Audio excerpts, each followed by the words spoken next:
naira 50 din nan ma kamar talauci taɓa shigowa cikin irin wannan rayuwar da muke ciki bai yau naira 50 ma wani siya ma kwaki da suka ka ci a cikin cikin ka da wannan maganin wannan abin kai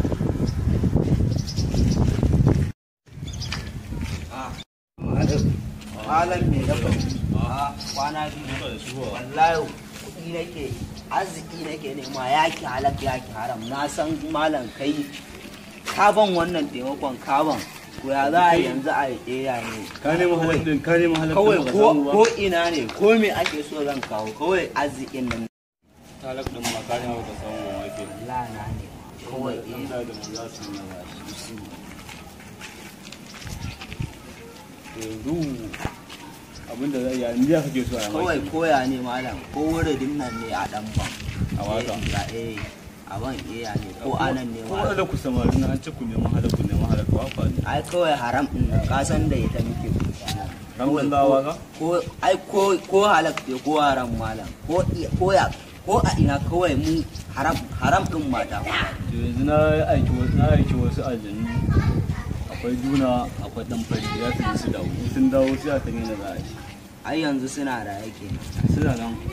ko ya za a yi ba a ban wuridin nan na rike mun jani ma carbin da ka ja a ko rabi ne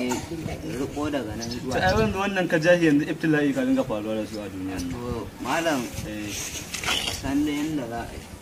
yanzu abin da za a yi kawai ka yi hakuri ka je ka dan san yadda za a yi ka je ka dan nemi na halak ɗanka halak ai mu na dama haram din nan ma ita nake ba ki aje ta ma ke haram din ai tafi malam to shi ke alawa ya sa abin da zan iya ma kenan da malam ya an fari da dole sun dawo sai ka iya in fari da baki sun dawo sai ka iya zagawa sai ka san yadda za a yi ai malam kawai zan je wajen ai ni kawai na wannan ka tafi kawai sai an jima kawai tun da ba a samu nan ba mu je mu kawai ko ɗaya ne ko sara suka ne a koma kawai sai zuwa an jima an da koma ke ta biyo ta kanka ma yi za a yi kai na fi karfin ka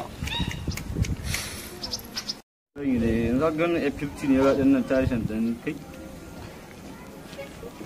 subhanallah ka da ta wallahi